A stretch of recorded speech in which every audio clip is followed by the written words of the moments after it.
பழத்தோட்ட ஊழியங்கள், கர்த்தர் அருளின ஊழியங்கள். திராட்சை பழத்தோட்ட ஊழியங்கள், கர்த்தர் அருளின ஊழியங்கள். அவரில் இழைத்திருந்து கனி கொடுப்போம், கர்த்தர் வாய்க்க செய்வார். அவரில் இழைத்திருந்து கனி கொடுப்போம், கர்த்தர் வாய்க்க செய்வார். துதி உமக்கே, துதி உமக்கே, துதி உமக்கே என்றுமே என்றும்.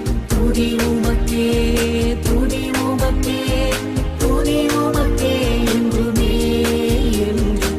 துதி உமக்கே என்றுமே என்றும். துதி உமக்கே என்றுமே.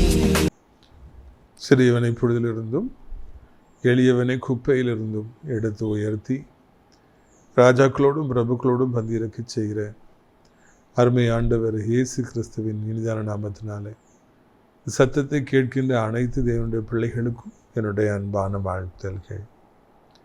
நீங்கள் கோடாக்கோடியை பெருகுவீர்களாக, உங்களுடைய பிள்ளைகள் கோடாக்கோடியை பெருகுவார்களாக என்று வாழ்த்துகின்றேன், ஆசீர்வதிக்கின்றேன். என்றைக்கும் தேவனுடைய பிள்ளைகளுக்கு என்று சொல்லி கனிகள், ஆவிக்குரிய உடல்நலன்கள் மிகவும் இன்றியமையாதவைகளாக இருக்கின்றது. Very important to a god child's life is many fruits. நானுடைய பிள்ளை என்று சொல்லிக்கொண்டு நாம் இஷ்டம் போன போக்கிலே வாழ முடியாது. இஷ்டம் போனபடிக்கு நாம் பேச முடியாது. இஷ்டம் போனபடிக்கு நாம் சுற்றி தெரிய முடியாது. எப்பொழுதும் நாம் மிகவும் பொறுமையாக வாழ வேண்டும். அதற்கு தான் ஆண்டவர் நம்மை அழைக்கின்றார். பிரியத்துக்குரியவர்களே, பொறுமை உள்ளவர்கள் இந்த பூமியை ஆழ்வார்கள்.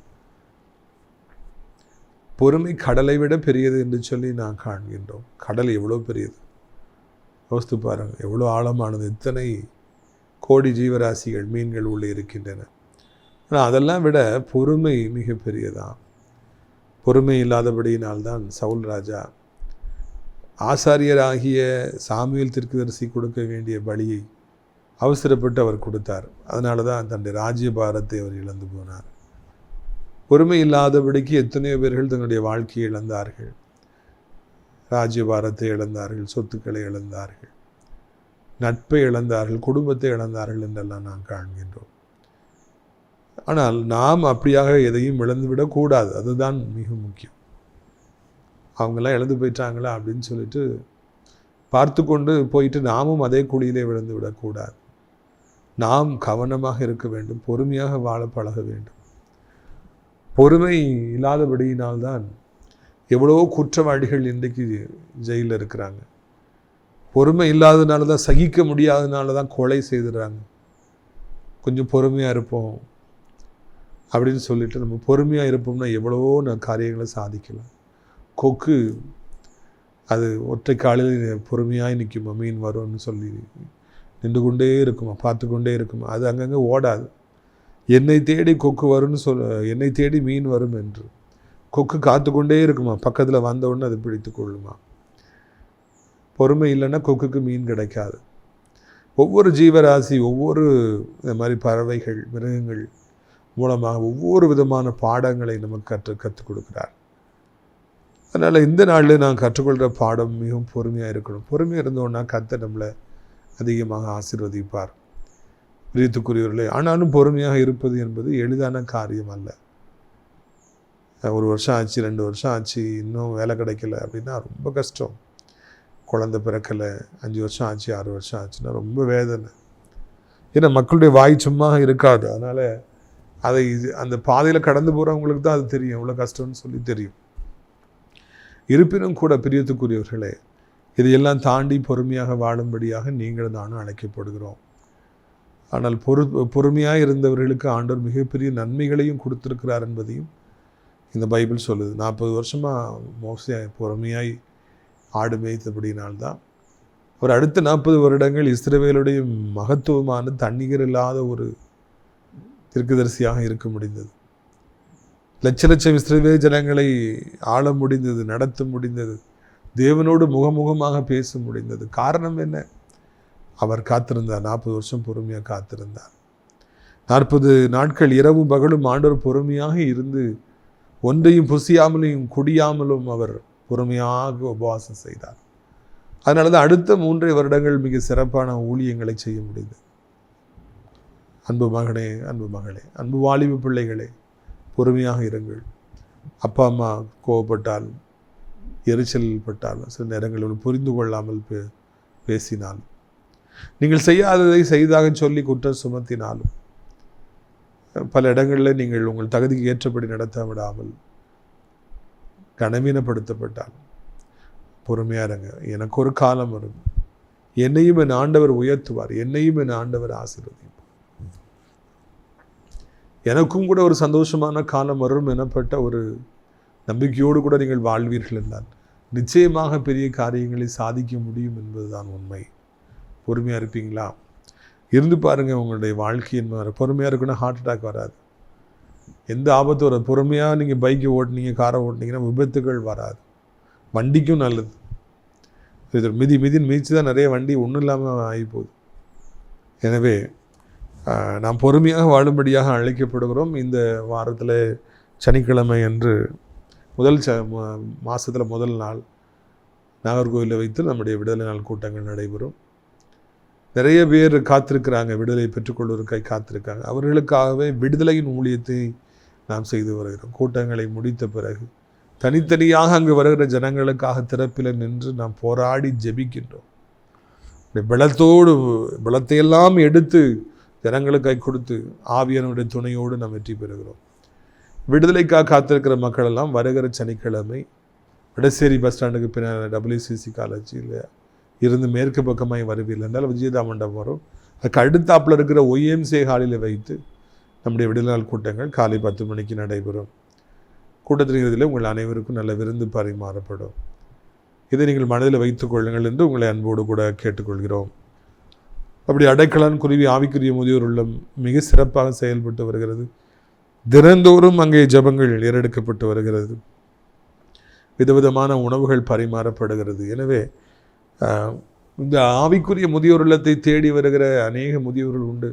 விரும்பினால் நீங்கள் என்னை தொடர்பு கொள்ளலாம் என்கிற நல்ல செய்தியை உங்களுக்கு நான் அறிவிக்கும்படியாக விரும்புகிறேன். அங்கேயே தங்கி பணிபுரிவதற்கு நல்ல உள்ளம் படைத்தவர்கள், பாஸ்டர்ஸ், நர்சஸ்லாம் தேவைப்படுறாங்க. நீங்களும் கூட என்னை தொடர்பு கொள்ளலாம். பிரியத்துக்குரியவர்களே, நம்முடைய பிரயோஜனத்திற்காக லூக்கா 21வது அதிகாரம் 17, 18, 19. என் நாமத்து நிமித்தம் எல்லாராலும் பகைக்கப்படுவீர்கள், ஆனாலும் உங்கள் தலைமையில் ஒன்றாகிலும் அழியாது.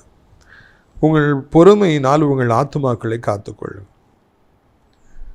ஏசப்பா பிள்ளையாக இருக்கும்போது சில நேரங்களில் நம்ம எல்லாராலும் பகைக்கப்பட வேண்டிய ஒரு சூழ்நிலை வரும். எதுக்காக நம்மளை பகைக்காங்கன்னே தெரியாது, ஆனால் பகைப்பாங்க.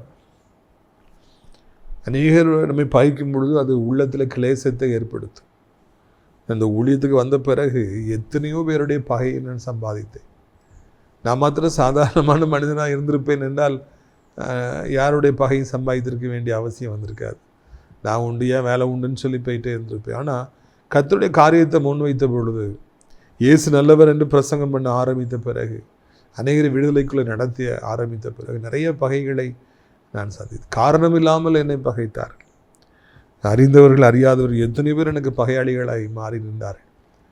நான் ஊழியம் செய்யக்கூடாது, நான் ஊழியம் பண்ணக்கூடாது, நிறுத்தணும், நான் ஊழியத்தை நிறுத்தணும், அதுதான் அவங்க கூடியாக இருந்தாங்க. பிரியத்துக்குரியவர்களே, துர்ச்செய்திகளை பரப்பினார்கள், ஊழியங்களை குறை சொன்னார்கள், இவன் ஊழியமே செய்யலை என்னெல்லாமோ சொன்னாங்க. இது எல்லாம் எதுக்காக வாழ்க்கையில் சம்பவித்தது என்றால் ஊழியம் செய்த நிமித்தமாக சம்பவித்தது. பிரியத்துக்குரியவர்களே, அதுதான் ஆண்டவர் சொல்ல, என் நாமத்து நிமித்தம் எல்லாராலும் நீங்கள் பகைக்கப்படுவீங்க. ஆனால் உங்கள் பக்கம் யாருமே இருக்க மாட்டாங்க, எல்லாரும் உங்களை பகைப்பாங்க. வாலிப மகனை, வாலிப மகளை, ஊழியம் என்பது ஒரு மலர்படுக்கை அல்ல என்பதை முதலாவது நீங்கள் தெரிந்து கொள்ள வேண்டும். ஊழியத்துக்கு வந்தால் எல்லாமே நல்லா இருக்கும், எல்லாரும் புகழ்ந்து பேசுவாங்கன்னு நானும் சின்ன பிள்ளை மாதிரி நினைத்த காலங்கள் உண்டு. ஆனால் அது எவ்வளவு சிறு பிள்ளைத்தனமானது என்பதை போக போக தான் நான் கற்றுக்கொண்டேன். ஒரு பக்கம் ஆண்டவர் நிச்சயமாக கனப்படுத்துவார், இன்னொரு பக்கம் நிறைய பகைகளை சம்பாதிக்க வேண்டியிருக்கும். இதெல்லாம் நம்ம ஆயத்தமாக இருக்கணும். எனக்கு தெரியாது, எனக்கு பிடிக்கல, என்னை ஏன் இவ்வளோ பகைக்கிறாங்க அப்படிலாம் கேள்வி கேட்க முடியாது. இதெல்லாம் நடந்து தான் ஆகும். இதெல்லாம் தாண்டி தான் நம்ம வரணும். 2வதாக உங்கள் தலையில் உள்ள மயிரெல்லாம் எண்ணப்பட்டிருக்குது, ஒன்று கூட கீழே விழாது. எவ்வளோ பேர் எவ்வளோ பகைச்சாலும் தேவன் உங்களை பாதுகாப்பார் என்பது நீங்கள் அறிந்து கொள்ளும். கர்த்தர் உண்மையுடையவர், அவர் உங்களை பாதுகாப்பார். ஒரு முடி கூட கீழே விட மாட்டார். பொல்லாத மனிதர்கள் உங்களுக்கு விரோதமாக எழும்பி உங்களுக்கு தீங்கு செய்ய வருகிற பொழுது கிட்டே வர முடியாதபடிக்கு ஆண்டவர் உங்களை பாதுகாப்பார், உங்களை தூக்கி சுமப்பார். ஏற்கனவே உங்களுக்கு சொல்லியிருக்கிறேன், ஊழியத்தில் ஆரம்ப காலத்தில் நமக்கு இந்த மாதிரி கார்கீர்லாம் ஒன்றுமே கிடையாது. ஒன்றும் பஸ்ஸில் போகணும், இல்லைன்னா பக்கத்து ஊருன்னா ஒரு பழைய பைக்கு உண்டு, அப்பாவுடைய பைக், அதில் தான் போவோம். ஒரு சமயம் ஊழியத்துக்கு புதிதாக வந்திருந்த ஒரு வாலிபனை நான் வீட்டிலேருந்து கிளம்பி பஸ் ஸ்டாண்டில் போய் பிக்கப் பண்ணிவிட்டு அப்படி இன்னொரு போகிற வழியில் இன்னொரு பிரதர் இருந்தார். அவரும் கையில் பைபிள் வச்சுட்டு இருந்தார், இவரும் கையில் பைபிள் வச்சுட்ருக்கார், அவர் வச்சுட்ருக்கார். அவரையும் பிக்கப் பண்ணிட்டு ஒரு சர்ச்சுக்கு போய் பிரசங்கம் பண்ணிவிட்டு திரும்பி வந்தேன். இதில் கவனிக்க வேண்டிய காரியம் என்னவென்றால், பஸ் ஸ்டாண்டை பக்கம் பைபிளை கையில் வைத்து கொண்டிருந்த வாலிபர் புதுசாக வந்திருக்கிறார். அவர் ஒரு முரட்டாட்டமான வாழ்க்கையை வாழ்ந்த ஒரு வாலிபன். அவரை கொல்லணும் அப்படின்னு சொல்லி ஒரு டாடா சுமோ முழுக்க ஆர்வால்களோடு கூட ஒரு முரட்டு கூட்டம் காத்திருக்குது பஸ் ஸ்டாண்டு. அவரை பார்த்துக்கிட்டே அவன் கையில் பைபிள் வச்சுட்டு பைக்கில் ஏறினோடனே பின்னாலே துரத்திட்டு வராங்க. அடுத்தாப்பில் ஒருத்தர் பைபிளை வச்சுட்டு பைக்கில் ஏறுறாரு, நாங்கள் 3 பேரும் போகிறோம். பின்னாலே துரத்திட்டு வராங்க, ஊருக்கு வெளியே போகணுன்னு போட்டு தள்ளணும்னு சொல்லிட்டு. இது எனக்கு தெரியாது. அந்த வாலிபனை போட்டு தள்ளணும் கொல்லணும்னு நினைக்கும்போது அப்பாவியாக சம்பந்தமே இல்லாத நானும் இன்னொரு வாலிபனும் கூட கொல்லப்பட்டுரும். எங்களுக்கு எந்த விதமான செய்யும் கிடையாது, எங்களுக்கு எந்த பகையும் இல்லை. ஆனால் அவரை கொல்லணும்னு நினைக்கும்போது சேர்ந்து எல்லாரையும் போட்டு தள்ளணும்னு வராங்க.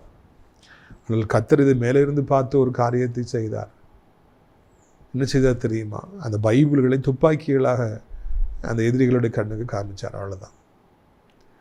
அந்த வாலிபன் துப்பாக்கியோடு கூட பைக்கில் ஏறி உட்கார்ந்துருப்பது போல் அவர் கண்ணு. அடுத்த வாலிபன் வரும்போது அவரும் துப்பாக்கியோட பைபிள் ஏறி உட்கார மாதிரி ஆண்டவர் காமிக்கிறார். இப்போ யோசித்தாங்களே, என்னடா இது பகலில் துப்பாக்கியை கையில் வச்சுட்டு இந்த கூட்டம் சுற்றுது, அழையுது. என்னை பார்த்து அவங்க சொன்னாங்களே, அந்த கும்பலுக்கு தலைவன் இவன் தான், இவனும் துப்பாக்கி வச்சுருப்பான். பைக்கில் துப்பாக்கின்னு நம்ம பைபிள் வச்சுருக்கோம், அதனால் இவனை ஒன்றும் செய்ய முடியாது, போட்டு தள்ளிடுவாங்கன்னு சொல்லி பயந்து அவங்க போயிட்டாங்களாம். ஒரு 3 மாதம் கழித்து அதில் கூட்டத்தில் ஒருத்தர் என் நண்பர்கிட்ட ஃப்ரெண்டாகி அவர் சொல்லும்போது தான் எனக்கு தெரியும்.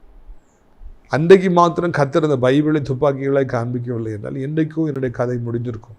ஆனால் ஆண்டவர் ஒரு முடி கூட விடலை. அவங்கெல்லாம் பயங்கர ஆயுதங்களை வச்சுருந்தாங்க, நம்ம கையில் இருந்தது பைபிள். ஆனால் அது ஆண்டவர் துப்பாக்கியாய் காண்பித்தார். இது ஏதோ கதை அல்ல, என்னுடைய சொந்த வாழ்க்கையில் ஊழியத்தில் ஆரம்ப நாட்களில் நான் கடந்து வந்த பாதை, என்னுடைய அனுபவம். பைபிளில் வசனங்கள் போட்டிருக்குன்னா சும்மா போடலை. பைபிளில் கர்த்தரோடு சொல்லியிருக்காருன்னா சும்மா சொல்லலை, அது உண்மையாக சொல்லியிருக்கிறார். உங்கள் முடி ஒன்று கூட விழாது. பொல்லாத மனுஷன் மத்தியில் வாழலாம், ஊழியம் செய்யலாம், பிஸ்னஸ் பண்ணலாம், குடியிருக்கலாம், படித்து கொண்டிருக்கலாம், வீடு கட்டியிருக்கலாம், என்ன பண்ணுன்னு சொல்லி தெரியாமல் தவிச்சிட்டு இருக்கலாம். ஒரு முடி கூட கீழே விடாதுங்க. கர்த்தர் உங்களை ஒப்பு கொடுக்க மாட்டார். பாருங்கள், உங்கள் பொறுமையினாலே உங்கள் ஆத்துமாக்களை காத்துக்கொள்ளுங்கள். ஆண்டவர் அழகாக சொல்கிறார், உங்கள் பொறுமையினாலே உங்கள் ஆத்துமாக்களை காத்துக்கொள்ளுங்கள். நமக்கு இந்த உபத்திரம் வரும்போது, எல்லாரும் நம்ம பகைக்கும்போது, இந்த மாதிரிலாம் பொல்லாத மனுஷர்கள் யுத்தம் செய்ய வரும்போது கோபமாக வரும், பல்கடிப்பாக வரும். நான் இவ்வளவு சரியாக இருக்கேன், இப்போ உண்மையாக இருக்கேன், என்னை அநியாயமாக இப்படி பண்ணுறாங்களே, அநியாயமாக இப்படி சொல்கிறாங்களே, கோபம் வரும். வரக்கூடாது. கோபம் வந்தால் சாத்தான் வந்து விடுவான். கோபம் வந்தால் நாம் என்ன செய்வோம் என்றே நமக்கு தெரியாது, என்ன பேசுகிறோன்னு நமக்கு தெரியாது. மிகப்பெரிய அழிவு, நாச மோசங்கள் எல்லாம் வந்துவிடும். பொறுமை இல்லை, கோபம் வரும்போது கொடுது. அதனால தான் ஆண்டவர் பொறுமையாயிரு, பொறுமை நான் ஆத்மாவை காத்துக்குன்னு ஆண்டவர் சொல்கிறேன். நான் காலேஜில் டீச்சராக இருக்கிறேன், பசங்களை பிள்ளைங்களை பழகிறேன். அவங்கள்ட்ட ஒரு குணம் உண்டு. என்ன குணம் உண்டுன்னா, தப்பு செய்யும்போது திட்டினா கூட பொறுத்துக்குவாங்க. ஆனால் அமைதியாக அவங்க உட்காந்துருக்கும்போது வேறு யாரும் செஞ்சு தப்புக்கு அவங்கள திட்டினா அவங்களுக்கு தாங்க முடியாது. நான் என்ன சார் பண்ணேன், நானாக பேசினேன். அவங்க அது சண்டைக்கு வருவாங்க. காரணம் என்ன, நான் தப்பு செய்யாமல் இருக்கும்பொழுது என்னை திட்டி விட்டார்கள் என்று. பெற்றோர்கிட்ட அதே மாதிரி தான் பிள்ளைங்க. ஆனால் நாம் தவறு செய்யாமல் இருக்கும் பொழுதும் தண்டிக்கப்படுவோம் என்றாலும் கூட நாம் பொறுமையாக இருக்கும்படியாக நாம் அழைக்கப்படுகிறோம். நம்ம ஆண்டவருக்காக அதை சகித்து கொள்ளும்படியாக நாம் அழைக்கப்படுகிறோம். பொறுமையாக இருக்கிறோம். தவறு செய்யாமல் தண்டனை வந்தாலும், ஒன்றும் செய்யாமல் நம்மளை பாவி சொன்னார், பொறுமையாக இருக்கணும். யோசேப்பு தப்பே பண்ணலை, அவர் விலகி ஓடிக்கிட்டு இருக்கார். ஆனால் அந்த பொண்ணு, அந்த எஜமானுடைய மனைவி, போத்திபாருடைய மனைவி, இந்த மாடு பணியாதுன்னு ஒரு நாள் கண்டுபிடிக்கிறா. உடனே இல்லாத பொல்லாத பழியை யோசேப்பு மேலே போடுறான். தான் என்னெல்லாம் செய்யணும்னு நினைச்சாலும் அதெல்லாம் யோசேப்பு செய்ய நினைச்சாருன்னு சொல்லி மாற்றி சொல்லி அந்த குற்றச்சாட்டுகளை அவருடைய எஜமான் நம்பி இதில் ஜெயிலில் போடுறாங்க. ஒன்றும் செய்யாததுக்காக, பாவத்தை வேண்டான்னு சொன்னதுக்காக அவர் ஜெயிலில் பல வருடங்கள் இருக்கார். You just think about it. தப்பு செய்யாததுக்காக தண்டனை, தப்பு செஞ்சிருந்தது தண்டனை கிடச்சிருக்காது. தப்பு செய்யாமல் இருந்ததுனால அவரை ஜெயிலில் போட்டுறாங்க. பல வருஷமாக அங்கே இருக்கிறார். ஒரு நாள் 2 நாள் இல்லை, பல வருஷமாக அவர் உள்ளே இருக்கிறார். இதுதான் தேவன் நியமிக்கிற பாதை. பொறுமையினாலே உங்கள் ஆத்துமாக்களை காத்துக்கொள்ளுங்க. இந்த மாதிரி நேரத்துலலாம் நம்ம பொறுமையாக இருக்க வேண்டும். ஆண்டவரே, நான் தவறு செய்யலை, பரவாயில்லை, எனக்கு தண்டனை கிடைச்சிருக்கு, இருப்பினும் கூட நான் பொறுமையாக இருப்பேன், நான் பின்வாங்க மாட்டேன், நான் உண்மை வெறுக்க மாட்டேன், ஆண்டவரை நான் முன் வச்ச கால பின் வைக்க மாட்டேன், நான் ஜெபிப்பேன் என்று சொல்லி ஊழியம் செய்வேன் என்று யோசேப்பு உறுதியாக நின்றார். அங்கே பானபாத்திரக்காரனுக்கு அவர் ஊழியத்தை செய்தார், சுயம்புகளின் தலைவனுக்கு ஊழியத்தை செய்தார், சொப்பனத்துடைய அர்த்தத்தை சொன்னார். தினமுத்தமாக அவர் அரண்மனைக்கு அழைத்து கொண்டு செல்லப்பட்டார் என்று நான் காண்கிறோம். ரீத்துக்குரியவர்களே, நமக்கு ஒரு பொறுமை தேவை. பொறுமை இழந்துடாதீங்க, திருமண வாழ்க்கை உடைஞ்சு போயிடும். பொறுமை இழந்துடாதீங்க, ஊழியங்கள் உடைந்து போயிடும். பொறுமை இழந்துடாதீங்க, கோவப்பட்டுறாதீங்க, பிஸ்னஸ் உடைஞ்சு போயிடும். எத்தனையோ கொலை குற்றவாளிகளை நாம் பார்க்கிற பொழுது ஏன் இப்படி செய்தீர்கள் என்று கேட்டால், ஒரு நிமிஷம் கோவப்பட்டேங்க, பொறுமை இழந்துட்டேன், அதனால் அப்படி பண்ணிட்டேங்க, வாழ்க்கையே வீணாக போய்விட்டது. 20 வருடங்கள் 30 வருடங்கள் சிறைச்சாலையில் இருந்துட்டு வந்ததான் பிறகு என்ன இருக்குது வாழ்க்கை? வாழ்க்கையை வீணாக போய்விடுகிறது. எனவே நாம் பொறுமையாக இருக்கும்படியாக நாம் அழைக்கப்படுகிறோம். அதே லூக்கா 21வது அதிகாரத்திலே பாருங்கள், 29-30. அன்றியும் அவர்களுக்கு ஒரு உவமையை சொன்னார். அத்தி மரத்தையும் மற்ற எல்லா மரங்களையும் பாருங்கள், அவைகள் துளிர்க்கிறது நீங்கள் காணும் பொழுது வசந்த காலம் சமயமாயிற்று என்று அறிவீர்கள். பொறுமையாக இருக்கும்போது காத்திருக்கணும், அப்போ தான் அத்தி மரம் துளிர் விடும். அதை பார்க்கும் பொழுது வசந்த காலம் சமயமாயிற்றுன்னு நீங்கள் அறிஞ்சுக்கிடுங்க. இது ஒரு மிகப்பெரிதான ஒரு ஆவிக்குரிய சத்தியம். ஏசப்ப காலத்திலே சொல்கிறார், யூதர்கள் உலகம் முழுக்க சிதறடிக்கப்படுவாங்க, ஆனாலும் அத்தி மரம் துளிர், ஒரு நாளில் மறுபடியும் இஸ்ரவேலுங்கிற நாடு தோன்றும் என்று 2000 வருடத்துக்கு முன்பதாகவே ஆண்டவர் சொல்கிறார். யூதர்கள் உலகம் முழுவதும் சிதறடிக்கப்பட்டாங்க. ஆயிரக்கணக்கான வருஷங்களாய் அவர்கள் ஜெர்மனியிலும் இங்கிலாந்துலேயும் இன்னும் அமெரிக்காவிலும் உலகம் முழுக்க அவங்க இருந்தாங்க. எல்லா இடங்களிலும் அவர்கள் கொடுமைப்படுத்தப்பட்டார்கள், துன்புறுத்தப்பட்டார்கள், கொல்லப்பட்டார்கள். ஹிட்லர் 3 லட்சம் யூதர்களை கொன்றார் என்று எது வரலாறு சொல்லுகிறது. பல பாடுகளை அவங்க சந்தித்தாங்க. இறுதியில் அவங்க இப்படிலாம் நம்ம ஒவ்வொரு நாட்டிலும் அல்லல் படுறதை விட சொந்த நாட்டுக்கு போகணும்னு முயற்சி எடுத்தாங்க. 1946 வருடம் இஸ்ரேல் எனப்பட்ட நாடு மறுபடியும் தோன்றிற்று என்று காணும். இதைத்தான் ஆண்டவர் சொன்ன, அத்தி மரம் துளிர் விடுகிற பொழுது வசந்த காலம் சமயமாயிற்று என்று நீங்கள் புரிந்து கொள்ளுங்கள். இயேசு கிறிஸ்துவின் வருகை சமயமாய் இருக்கிறது என்பதற்கு எடுத்துக்காட்டாய் தான் இன்றைக்கு இஸ்ரவேல் எனப்பட்ட நாடு தோன்றி இருக்கிறது. நாம் பொறுமையாக இருக்கிற பொழுது அத்தி மரம் தோன்றும், இஸ்ரவேல் எனப்பட்ட நாடு தோன்றியது போல நம்முடைய மன விருப்பங்கள் எல்லாம் நிறைவேறும். இதைத்தான் இங்கே நாம் காண்கிறோம். வாழ்க்கையில் துளிர் விடும், பட்டு கிடக்கிற மரங்கள் எல்லாம் துளிர் விடும். வனாந்திரமாக இருக்கிற இடங்களில் மரங்கள் துளிர்க்க ஆரம்பிக்கும், பச்சை பசையிலிருந்து மாற ஆரம்பிக்கும். இதைத்தான் இந்த நாளிலே ஆண்டவர் நமக்கு தெளிவாக காண்பிக்கின்றார். சிரமப்பட்டு போய் கிடக்கிறதா, வியாதியினாலே செயலிழந்து போயிருக்கிறதா, பிள்ளைகளுடைய வாழ்க்கை செயலிழந்து போயிருக்கிறதா, பிஸ்னஸ் செயலிழந்து போயிருக்கிறதா, ஊழியங்கள் எல்லாம் அப்படியே நின்று கிடக்கிறதா, எல்லாம் துளிர் விட ஆரம்பிக்கும் என்று ஆண்டவர் சொல்கிறார். உழந்து போன எலும்புகள் உயிரடைந்தது. எசேக்கியேல் தீர்க்கதரிசியின் அனுபவத்தை நாம் காண்கிறோம். பெரிய சேனைகளாக எழும்பி நின்றது என்று சொல்லி நாம் காண்கிறோம். அதை போலவே உங்களுடைய வாழ்க்கையிலும் அநேக ஆசீர்வாதங்கள் துளிர்விட ஆரம்பிப்பதை நீங்கள் அறிவீர்கள். பாருங்கள், லூக்கா 21வது அதிகாரம் 33வது வசனம். வானம் பூமி ஒழிந்து போகும், என் வார்த்தைகளோ ஒழிந்து போவதில்லை. உங்கள் இருதயங்கள் பெருந்திண்டியினாலும் வெறியினாலும் லௌகீக கவலைகளினாலும் பாரமடையாதபடிக்கும், நீங்கள் நினையாத நேரத்தில் அந்த நாள் உங்கள் மேல் வராதபடிக்கும் எச்சரிக்கையாக இருங்க. வானம் பூமி ஒழிஞ்சு போகலாம், ஏன் வார்த்தை மாறாதுன்னு ஆண்டவர் சொல்கிறாங்க, ஏசப்ப சொல்கிறாங்க. அப்படி என்றால் நம்முடைய வாழ்க்கையில் கர்த்தர் நமக்கு தந்திருக்கிற வாக்குத்தத்தம் நிறைவேறாதபடிக்கு இது வானம் பூமியும் ஒளிந்து போகாது. அன்னைக்கு ஒரு ஆவிக்குரிய மனுஷன் பேசிகிட்டு இருக்கும்போது அவர் சொன்னார், ஏசப்பா அவர்கள் இப்போ இருக்கவே இருக்காது. எதுக்குன்னு கேட்டேன். அவர் எனக்கு வாக்குத்தம் கொடுத்துருக்காருல, எதை தருவேன் அதை தருவேன்னு சொல்லியிருக்காரு. அது நிறைவேறாமல் அவர் அப்படி வருகை எப்படி இருக்கும் அப்படின்னு சொல்லி கேட்டேன். சிந்திக்க வைத்தது. வானம் பூமி ஒளிந்து போகும், என் வார்த்தை மாறாது. உங்களுக்கு ஒரு வாக்கு பண்ணி விட்டார் என்றால், நம்முடைய ஆண்டர் சொல்லிவிட்டார் என்றால் நிறைவேறாமல் அது போகவே போகாது. தருவேன்னு சொன்னார்னா நிறைவேறி தான் ஆகணும். உங்களை உயர்த்துவேன்னு சொல்லிட்டாருன்னா அது நிறைவேறி தான் ஆகணும். பிசாசு உங்களை விட்டு விளக்குவேன்னு சொல்லிட்டாருன்னா அது நிறைவேறி தாங்க ஆகணும். அதனால் அந்த வாக்கு தத்தத்தை நாம் பற்றி கொள்வோம். அடுத்தவர் பார்க்குறோம், பெருந்திண்டி லௌகிக கவலை ரெண்டையும் அவர் குறிப்பிடுறார். அதனால் உங்கள் இருதயம் பாரமடையாதபடி காத்துக்கொள்ளுங்க, எச்சரிக்கையாக இருங்க. 2 காரியங்களாலே வாழ்க்கை கெட்டு போகுது. ஒன்று பெருந்திண்டி, கிளட்டன். சாப்பிட்றது தப்பு இல்லை, ஆனால் அளவுக்கு மீறி சாப்பிடக்கூடாது. கல்யாண வீட்டில் மட்டன் போடுறாங்கன்னு சொல்லிட்டு இஷ்டத்துக்கு சாப்பிடக்கூடாது. ஒரு அளவு தான் சாப்பிடணும், போதும். அளவாக சாப்பிட்டாலே வாழ்க்கையில் வேதனையே இல்லை என்பதை ரொம்ப தாமதமாக கற்றுக்கொண்டேன். ஆனால் இப்போ அதை நான் ப்ராக்டிஸ் பண்ணுறேன். நிறைய பேர் ஓசியில் கிடச்சிச்சுன்னா, எங்கேயாவது சாப்பாடு யாராவது கொடுக்காங்கன்னா இஷ்டத்துக்கு அவங்க வாங்கி சாப்பிட்டாங்கன்னா சாப்பிடவே மாட்டாங்க. கஞ்சித்தனமாக சாப்பிடுவாங்க, கொஞ்சம் சாப்பிடுவாங்க. இன்னொரு இடத்துல கிடைக்கினா வச்சு விளாசி கட்டுவாங்க. பெருந்திண்டி. ஸ்போர்ட்ஸ்மேனாக இருக்கிறவங்க எல்லாருமே நிறைய சாப்பிடுவாங்க. நான் அப்படி தான் வளர்ந்தேன். எனக்கு அப்படி தான் சொன்னாங்க, நீ ஷார்ட் புட்டரு, த்ரோவர், நல்லா சாப்பிடு. ஆனால் அது எவ்வளோ தவறு என்று இப்பொழுது நான் உணர்கிறேன். போதும், ஓரளவு சாப்பிட்டாலே போதும். ஏன்னா நிறைய சாப்பிட்டு வியாதி தான் பெருத்து போகுது, ஜோம் பண்ண முடியாமலே போகுது. 2வதாக லௌகிக கவலை. அந்த கவலை, இந்த கவலை, தேவையில்லாத பாரம், தேவையில்லாத சுமை. நிறைய பேர் நியாயமாக கவலைப்படுவாங்க. ஓகே, அண்ணால் குழந்தைகள் நியாயமாக கவலைப்பட்டார். தாவீதை சவுல் துரத்தினார், நியாயமாக கவலைப்பட்டாங்க. யோசேப்பு சிறைச்சாலையில் இருந்தார், ஒரு நியாயமாக கவலை வந்து நியாயம். ஒரு சிலர் ஒன்றுமே இல்லாததுக்கெல்லாம் கவலைப்பட்டு சண்டை போட்டு அது சரியில்லை இது சரியில்லை அப்படின்னு சொல்லி. லௌகிக கவலை, கவலைக்கு இடமே கிடையாது.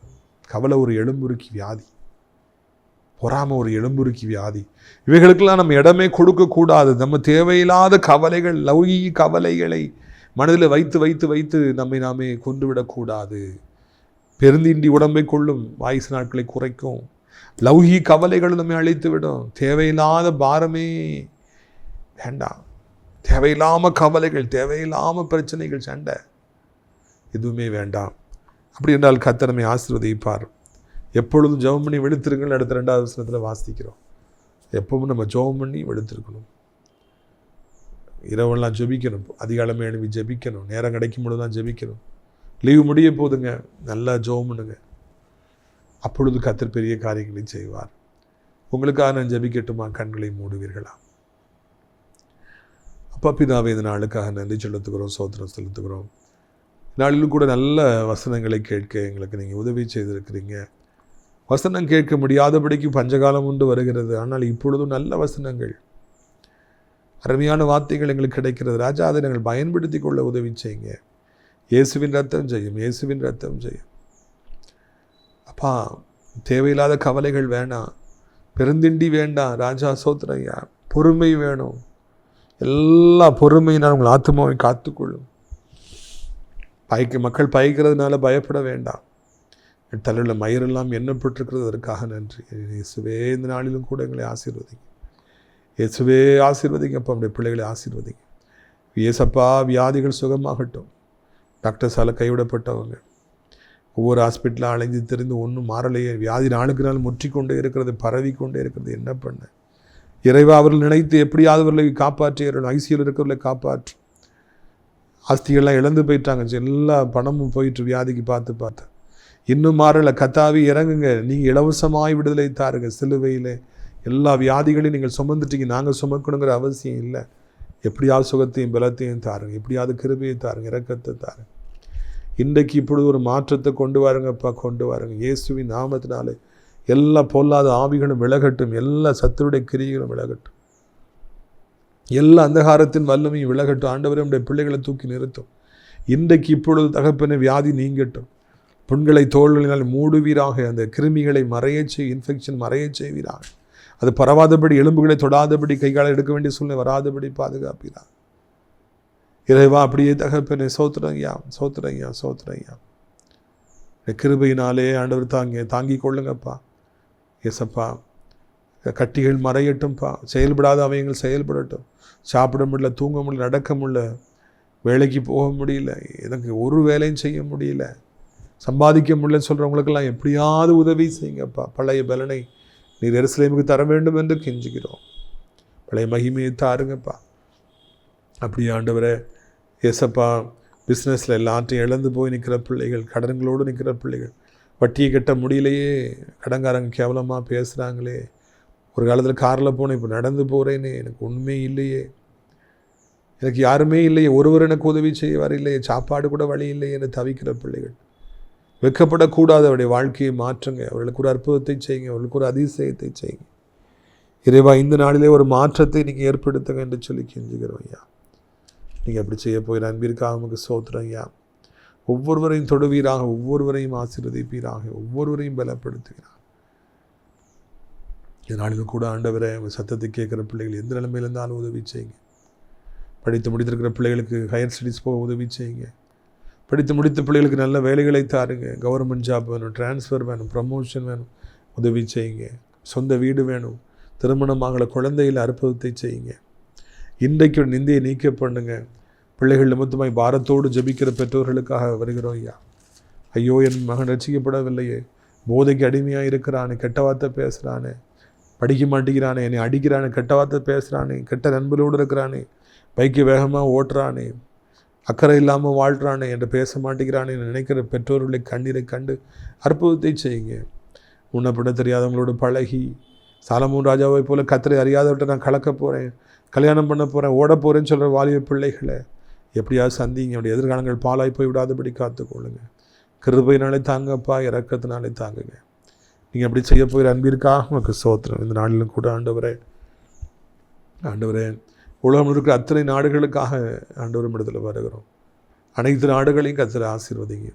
அமைதியும் சமாதானமும் சந்தோஷமும் உண்டாகட்டும். எங்கள் தாய் திருநாடாக இந்தியாவிற்காக வருகிறோம். அனைத்து மதத்தவர்களையும் மொழி பேசுவர்களையும் ஆசீர்வதியும்.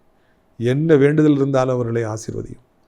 அப்போ அனைத்து தேவனுடைய பிள்ளைகள், ஆலயங்கள், திருச்சபைகள், ஊழியக்காரர்கள், போதக பிதாக்கள் எல்லாரையும் ஆசீர்வதிங்க. ஆசிரியத்து திராட்சைப்பழ தோட்ட ஊழியர்களை நேசிக்கிறேன். நாள்தோறும் நம்முடைய நிகழ்ச்சிகளை பார்க்கிற, அறிமுகப்படுத்துகிற, ஜெபத்தினாலே காணிக்கைகளை தாங்க நல்ல உள்ளங்கள் உண்டு. ஒவ்வொருவரையும் ஆசீர்வதி. அடைக்கலான் குருவி ஆவிக்குரிய முதியோரிடத்தில் தங்க அநேக முதியோரை அழைத்து கொண்டு வாருங்க. பணிபுரிய ஆட்களை கொண்டு வாருங்க. காம்பவுண்ட் வால் கட்டி கொடுங்க. ஃபேவர் பிளாக் ரோடு போட்டு கொடுங்க. தலா அமைச்சு தாருங்க. மகிமைப்படுங்க. ஏசி மூலம் ஜெபிக்கிறோம் நல்ல பிதாவே. என் ஆத்மாவை கர்த்தரை சோத்திரி. என் முழு உலமையுடைய பரிசுத்த நாமத்தை சோத்திரி. என் ஆத்மாவை கர்த்தரை சோத்திரி. அவர் செய்த சகல உபகாரங்களை ஒருபொழுதும் மறவாதே. கர்த்தராகிய இயேசு கிறிஸ்துடைய கிருபையும் பிதாவாகிய தேவனுடைய அன்பும் பரிசுத்தாவிடைய அன்யோன்யம் இல்லாத பிரசன்னம் உங்கள் அனைவருடன் சதா காலங்களில் நினைத்திருப்பதா. அல்லேலூயா, அல்லேலூயா. God bless you.